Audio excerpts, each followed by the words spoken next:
Hello class 10, how are you today?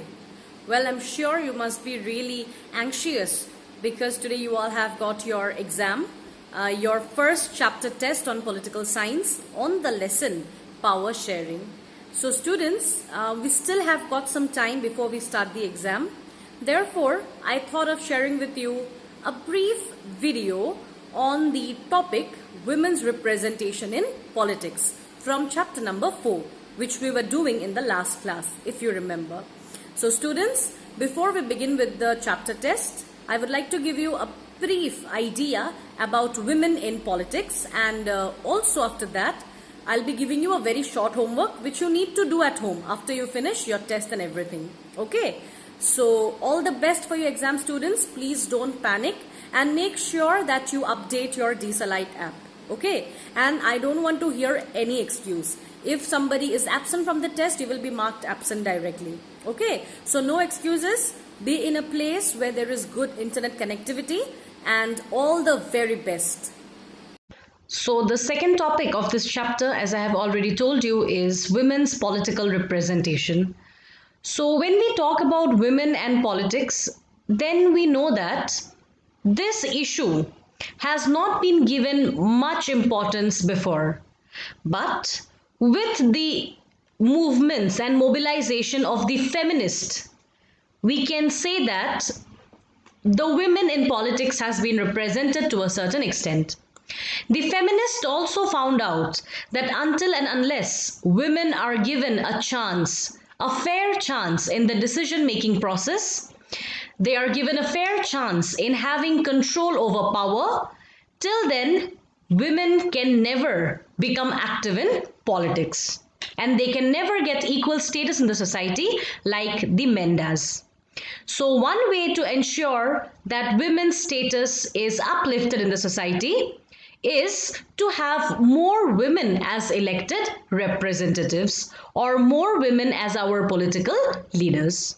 So when we talk about India, then we see that in India, our women in the Lok Sabha or in the state assembly is very low. So in your book, an example is given. The percentage of elected women members in Lok Sabha has touched 14.36% of its total strength for the first time in 2019. So it was only in 2019 that in the Lok Sabha there were 14.36% of women in it. Okay, before that the representation of women in the Lok Sabha was very less. So this share in the state assembly, now let's come to the state legislative assemblies. So in the state legislatures, this representation is less than even 5%. So definitely it is a very poor condition. So if we take into consideration this representation of women, then we understand that India is among one of those nations where women in politics can be seen as a very rare case. Okay, so India lies somewhere in the bottom when we talk about the countries which have got more women representation. So India is therefore compared with some of the developing countries of Africa and Latin America as far as women in politics is concerned. So even when you see the cabinet ministers, then in the government, most of the cabinet ministers are male.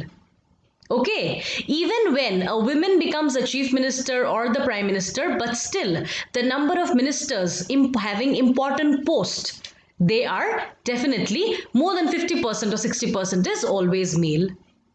Okay, so now what exactly is the problem here? Like, why are women's representation not very much seen in India?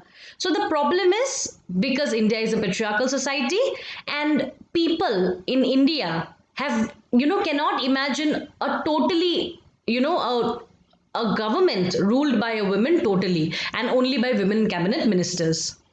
So one way to solve this problem is to make it legally binding, to have a fair proportion of women in the elected bodies. That means until and unless the government passes a law regarding the reservation of seats for women, till then women's representation in politics will always remain low.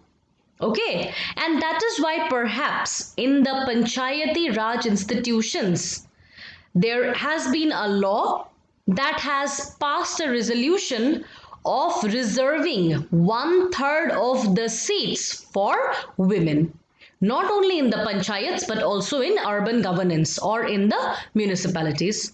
So remember, according to a law passed in India, one third of the seats are reserved for the women in the PRI, that means Panchayati Raj institutions, as well as the municipalities.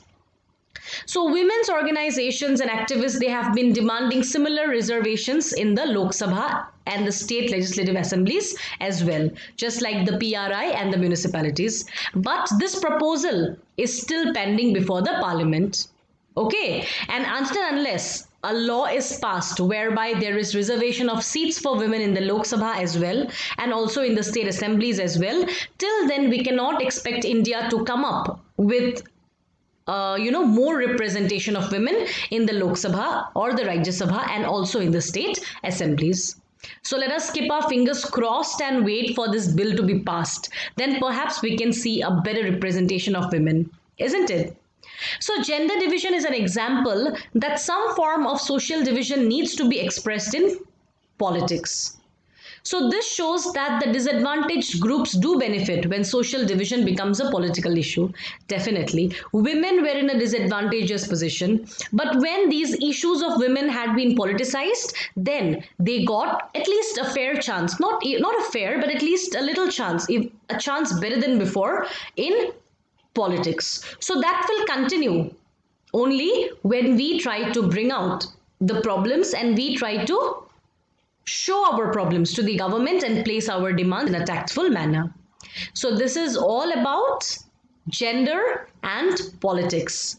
So whatever discussions we have made in the last class and whatever discussions we have done today, I think those are clear to you. And this brings us to the end of the first term that we discussed in the chapter, that is gender and politics. So quickly after this, I will not be giving you any homework. Your homework for today is to read whatever we have done so far in this chapter.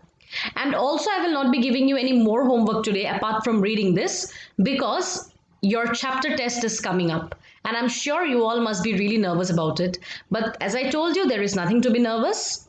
If you are in an area of good connectivity, definitely you will be able to give your exam properly without any difficulty. So thank you students and wish you all the best for your test today.